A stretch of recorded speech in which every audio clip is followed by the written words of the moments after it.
Good afternoon. आज बच्चे मैं आपको रचना के आधार पर वाक्य भेद समझा रही हूँ। ठीक है, वाक्य भेद रचना के आधार पर। ठीक है, अब सबसे पहले आप देखो वाक्य किसे कहते हैं।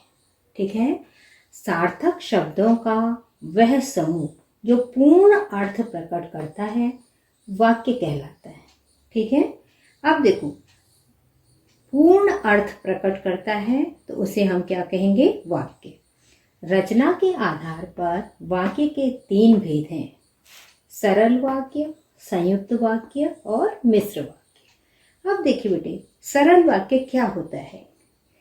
जिस वाक्य में एक ही मुख्य क्रिया हो, ध्यान रखें, एक ही मुख्य क्रिया हो, उसे सरल या साधारण वाक्य कहते हैं। सरल वाक्य या साधारण वाक्य कहते हैं। स्वतंत्र रूप से प्रयुक्त होने वाला उपवाक्य ही सरल वाक्य है।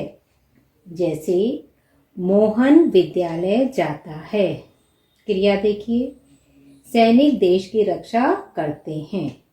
अब कैसे पहचानेंगे कि ये सरल वाक्य है? अब देखो बेटे, पहचान। सरल वाक्यों की सबसे बड़ी पहचान यह है कि इसमें समामिका क्रिया एक ही होगी। ये क्रियाएं घटना के काल व पक्ष की निश्चित सूचना देती हैं। राम पढ़ रहा है, तो पढ़ रहा है एक ही समापिका क्रिया है।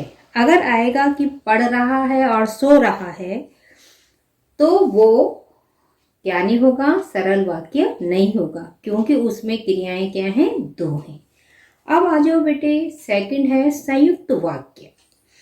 संयुक्त जैसे नाम से ही पता है, संयुक्त माने मिला हुआ, जुड़ा हुआ। जिस वाक्य में एक से अधिक स्वतंत्र उपवाक्य योजकों द्वारा जुड़े हों तथा कोई प्रधान या आश्रित उपवाक्य न हो, उसे संयुक्त वाक्य कहते हैं। ठीक है, संयुक्त वाक्य में आया दूसरा उपवाक्य समानाधिकरण योजक से जुड़ा होता है। अब योजक आप बोलेंगे, योजक क्या है? योजक है बेटे जैसे और, या, किंतु, परंतु, अतः, इसलिए, अन्यथा। ठीक है, अब इसके भी योजकों के भी, इन योजकों को भी अनेक वर्गों में बांट सकते हैं हम लोग। अब जैसे संयोजक, संबंध, और, एवं, तथा, ये तीनों योजक कैसे लगाए जाएंगे? अब देखिए, सोहन विद्यालय गया परंतु मोहन विद्यालय नहीं गया। ठीक है, योजक आ गया परंतु। रात बीत गई तथा सुबह हो गई, योजक आ गया यहाँ पे तथा। ठीक है, उसी तरह से फिर, बल्कि आदि शब्द भी संयोजक संबंध दिखाते हैं। जैसे उसने रमेश को गाली ही नहीं दी बल्कि पीटा भी।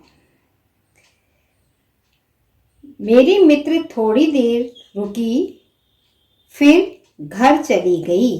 तो इस तरह से जैसे फिर, अन्यथा, एवं, तथा, ये क्या है? हमारे योजक हैं। तो अब बेटे, संयुक्त वाक्य को मैं डिटेल में आगे आपको अगले वीडियो में समझाऊंगी। अभी मैंने इसकी खाली सूचना आपको दी है। अब है तीसरा, है हमारा मिश्र वाक्य। तीसरा क्या है हमारा? मिश्र वाक्य। मिश्र या मिश्रित, जिस वाक्य में एक मुख्य उपवाक्य और अन्य उस पर आश्रित होते हैं तो वह मिश्रित या मिश्र वाक्य कहलाता है। ठीक है बेटे, अब जैसे तुम वहां जाओ जहां से सड़क मुड़ती है। ठीक है, तुम वहां जाओ जहां से सड़क मुड़ती है। अब देखिए बेटे, मिश्र वाक्यों के प्रकारों को केवल समझना ही आवश्यक है। इनको हमें हमेशा ध्यान में भी रखना है कि इनकी संरचना किस तरह से हुई है।